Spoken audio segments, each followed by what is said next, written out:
Hello all, welcome back to another video and welcome to Sammy G's World of Cinema.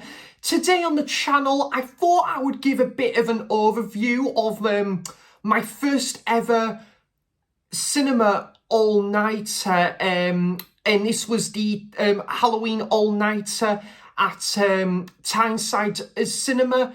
This was my first one that I went to. I think Tyneside Cinema have been doing this for years now, but this has been the first one I've had the absolutely great opportunity to go along to, and it was a fantastic experience, guys. It was really, really cool to see not only, well, my first all-nighter, but my first quadruple feature at the cinema. I think the closest thing that has happened to something like this is when years ago, when I was living back in West Yorkshire, me and a couple of my friends, at the time from college, we'd go around to my friend's house, and I think we did the 6-film Star Wars marathon. I think we did this from about, I don't know, it was 8 or 9 p.m. to something like 5, 6 in the morning. It was something like that, guys. We watched all 6 Star Wars films in the lead up to The Force Awakens, which obviously came out later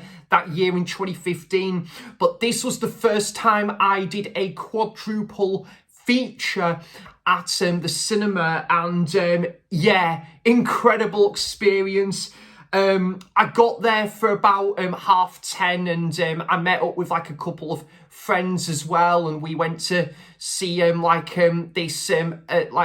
all went to the same movies as well, and it was a really, really fantastic, bewildering experience. Just we were just chatting about film for a bit, and in the Tyneside Bar Cafe, and I went over to get a few sweets and that, and which was much needed in this, and caffeine as well.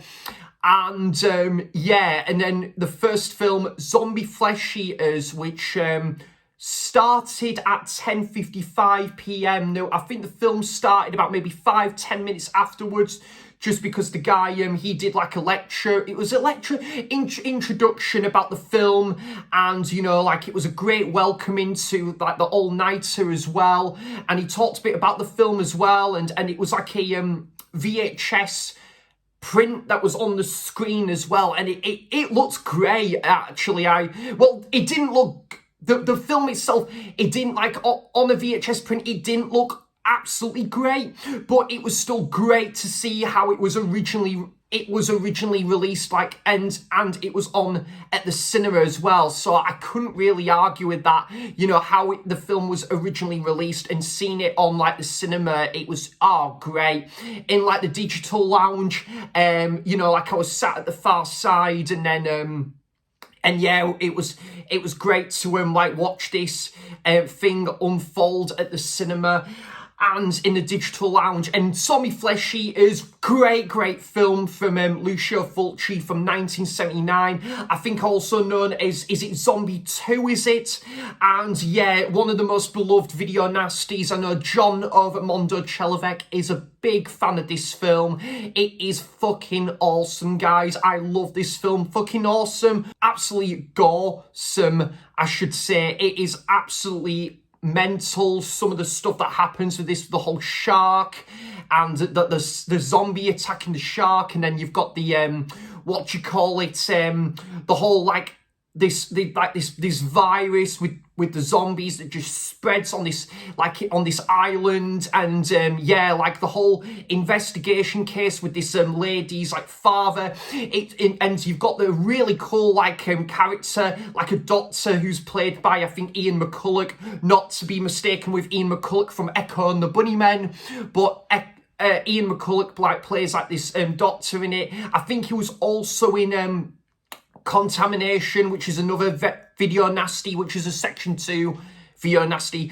And yeah, it's great to see the VHS print at the cinema and stuff. It was awesome, and yeah, I absolutely love the music to this. It's so heart pounding, and very and when the zombies just rise out the dirt in one scene, and the music playing, it just went hand in hand basically. So yeah, really, really cool film, and some of the zombies look you know, slightly dated now, but they do look really good for the time as well. And it doesn't take away from, like, my enjoyment of the film as well.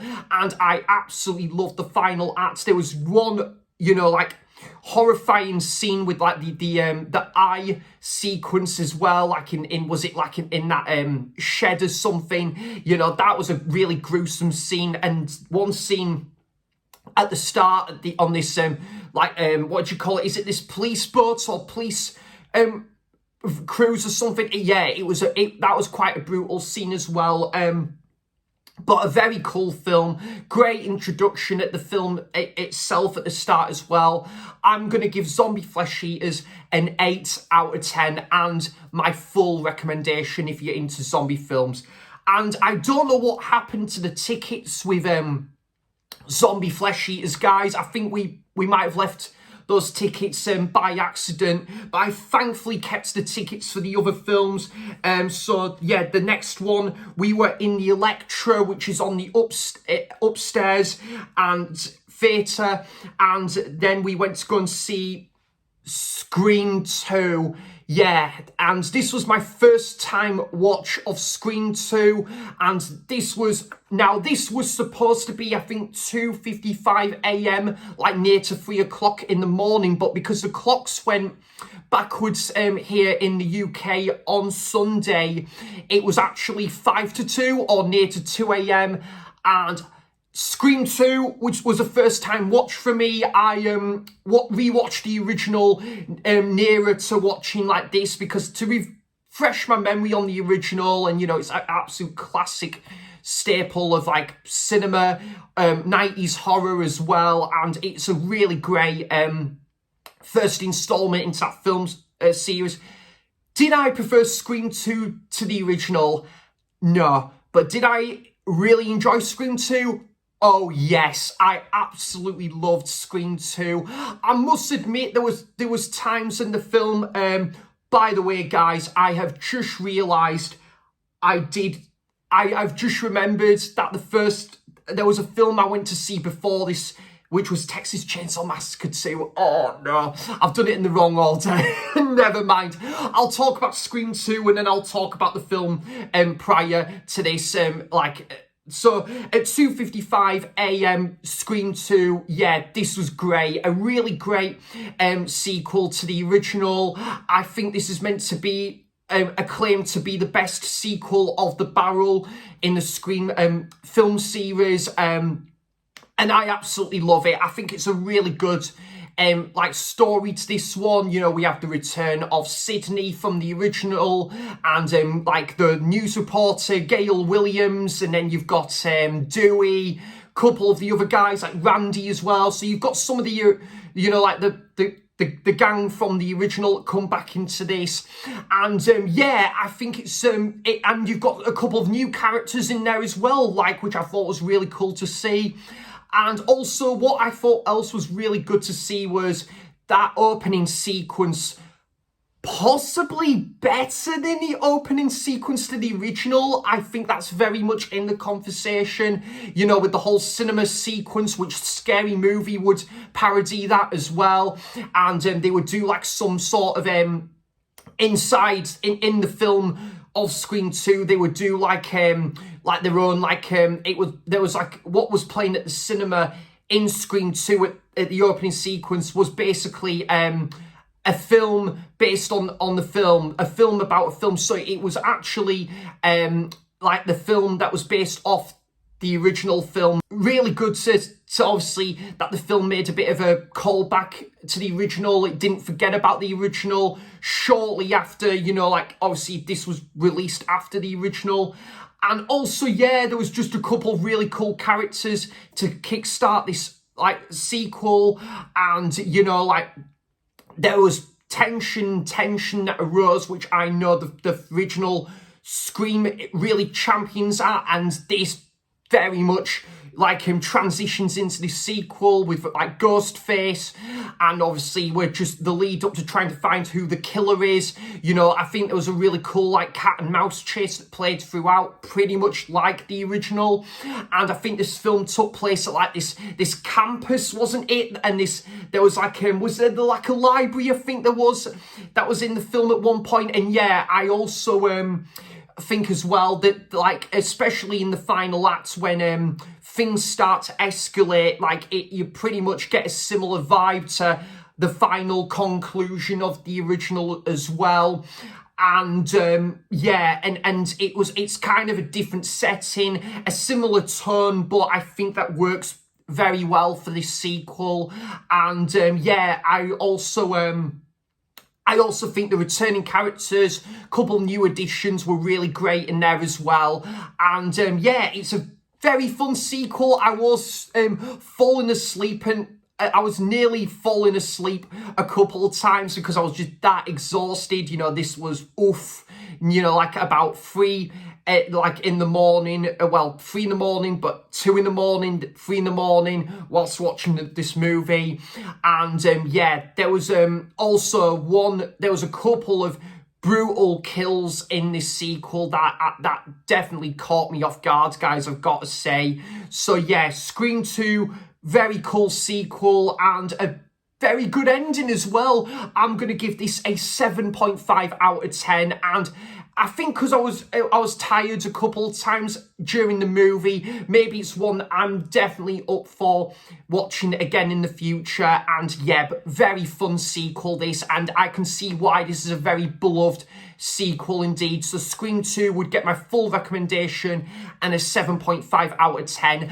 Definitely one I am up for revisiting again in the future. And also about this, very cool to see David Warner crop up in like a 5-minute segment of the movie. I think he was like handling some sort of stage production in the film. That was really cool to see as well. So that's Scream 2. But prior to Scream 2, which I forgot to mention, also as part of this sequels do it better, like 2 season, like themed season that was happening in the all-nighter was Texas Chainsaw Massacre 2. Yeah.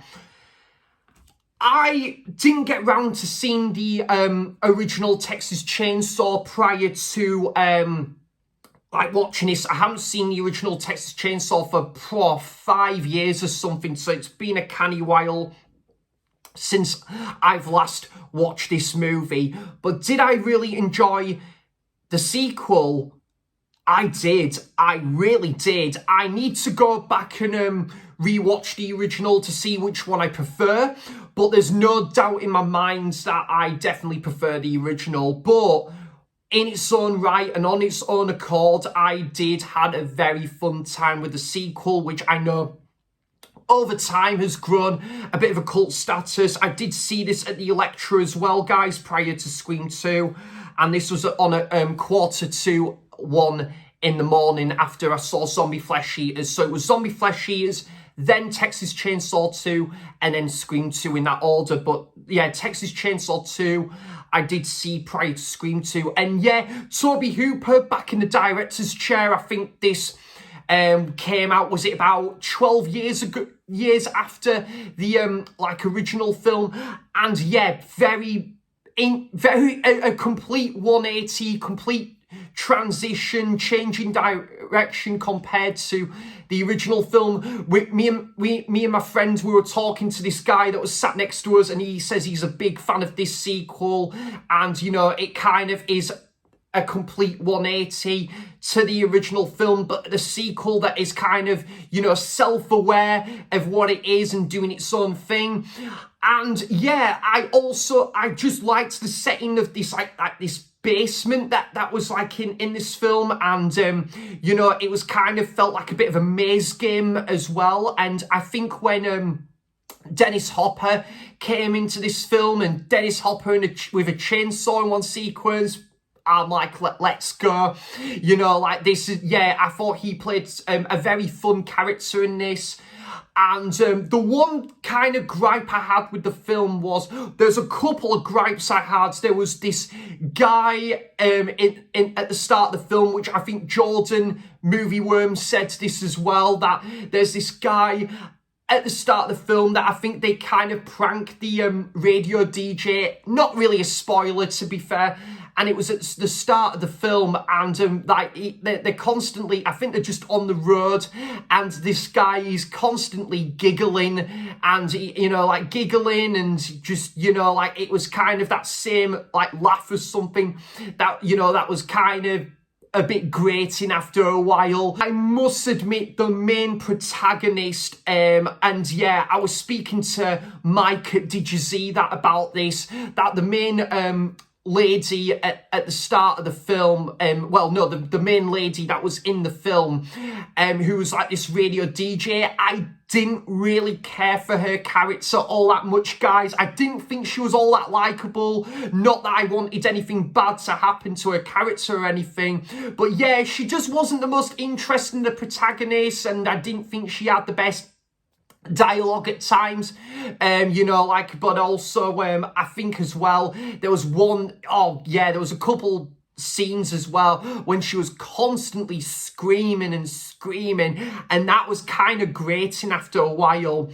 But saying that, for the most part, I did think this was a very interesting sequel. Again, I thought the setting was pretty good to this one. What they did with Leatherface's character compared to the original film was a bit of a 180 indeed, and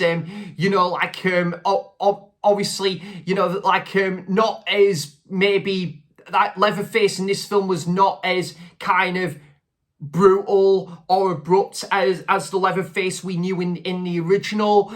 And also there was a couple of interesting side characters that accompanied this version of Leatherface, because I think Leatherface did go under by a different name in this film. I think it was, I can't remember what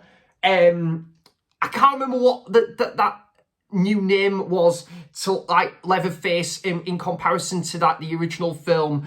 Can't remember now. It was someone with the Leatherface mask, but with a different name, basically. So a bit of a different character to the Leatherface we know in the original film.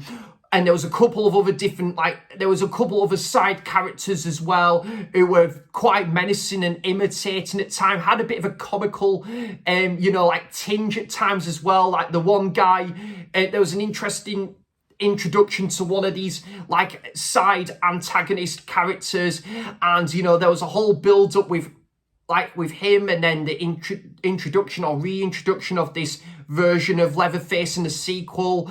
And yeah, there was kind of a bit of they were just sort of imitating this radio DJ and stuff. And yeah, it was a very fun sequel at times, definitely. Well, actually, I thought it was a very cool sequel in comparison to the original as well. Where the original, very solid film, but it was not fun, and with a lot of the stuff that happened. Saying that this second film did had some fun elements to it, but it had some very dark elements to it as well that was kind of stomach churning at times. And I think as well that the pacing was just spot on, and I thought Dennis Hopper had his fun moments in there as well. And yeah, also you can tell that this film had a bit of an 80s aesthetic to it as well, because it had a bit of an 80s song list in the film as well. So very solid sequel. I'm going to give the Texas Chainsaw Massacre 2 from 1986, I believe, a solid 7 out of 10. Very different to the original, and I can see why this film has got its detractors. I know this film's not going to be for everyone, and when I go back to revisit the original, it's probably going to have absolutely nothing on that original film. But yeah, I thought I took it for what it was, and yeah, I thought it some flaws to it, but it was quite enjoyable as well, and had a little bit of a charm to it at times. They kind of, Toby Hooper kind of blended a bit of like comedy with horror, and you know, it was very it was a bit of an interesting take on the Texas Chainsaw film universe with this sequel for sure. So yeah, I'll give that one a 7 out of 10. And my recommendation, if you're into Toby Hooper's work, and also if you're a big fan of the original, this one is definitely worth taking a look at. So I've done Zombie Flesh Eaters, then I watched Texas Chainsaw Massacre 2, and then I watched Scream 2, and both of those sequels I watched in the Electra. And then to take it all home, and the film that was the end of the Halloween Tyneside Cinema all-nighter was this, Carrie. Yeah, so Carrie was the final, fourth and final film of the Halloween all-nighter, and I must admit, guys, there were times in this film, I can't lie, I was absolutely shattered, and this was at like it would have been 5:30 in the morning, but because the clocks went backwards that day, early hours in the morning, it was 4:30 in the morning, and yeah, I can't lie, I was like half asleep at times watching this movie. You know, I was falling asleep at times during this film, and this was at the Classic Cinema, so basically on the downstairs floor of Tyneside Cinema. And yeah, I love the seats in there. The seats in there are so comfortable, just as all the seats in the other screenings as well. And yeah, like Carrie, this was like the so like the guy who did like the introduction for like Zombie Flesh Eaters and Texas Chainsaw 2, Scream 2, who did like a bit of an introduction about the film, and you know, like talked a little bit about the film, also did a little bit of introduction about this film as well before the film started, and no trailers as well, and no trailers for each film as well. And yeah, this was part of a season called Better the Devil You Know, which is a season that had like other films on as well, like part of Tyneside's Halloween all-nighter. And yeah, Carrie was a really cool film to end the quadruple bill on. And yeah, an absolute yeah, stone cold classic. Yeah, that I've seen like a few times, you know, one of Brian De Palma's absolute, you know, like classics for sure. Definitely like one of his most beloved films in his filmography, and for good reason as well. Just a really great adaptation of like the Stephen King novel, and yeah, it's a bit of a character study, you know, like surrounding obviously, you know, like Carrie Y, and you know, like kind of she's a little bit, I think, shy, and you know, like obviously she's a very much keeps herself to herself character. And she's obviously, you know, lives with her mother, who her mother's, you know, very strict on where her daughter goes, like in what time of the day. And obviously, you know, like her mother is pretty like religious focused as well, you know, very religious focused in this film.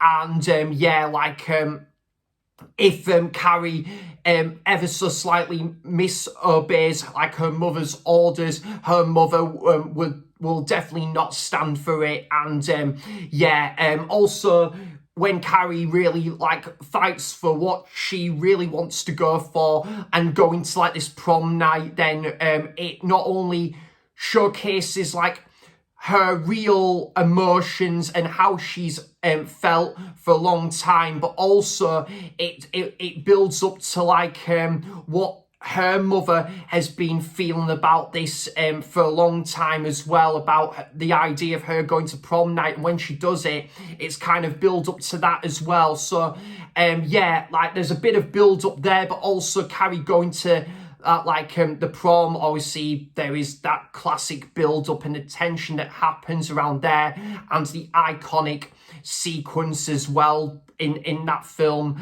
And yeah, like it's a really cool Stephen King adaptation. Also, like Nancy Allen and John Travolta that are in there, who would also go on into starring in the film Blowout, also directed by Brian De Palma. This was, I think, like 5 years after Carrie as well. So yeah, played different roles in this in comparison to like Blowout as well, which is still a very good Brian De Palma movie. And yeah, like also there's a guy who plays like this teacher who, I think that guy was in One Flew Over the Cuckoo's Nest, I believe, as well. And this was like a year after Carrie as well. And yeah, I think the direction's really cool to this film. The music, it has a very ornate feel about it.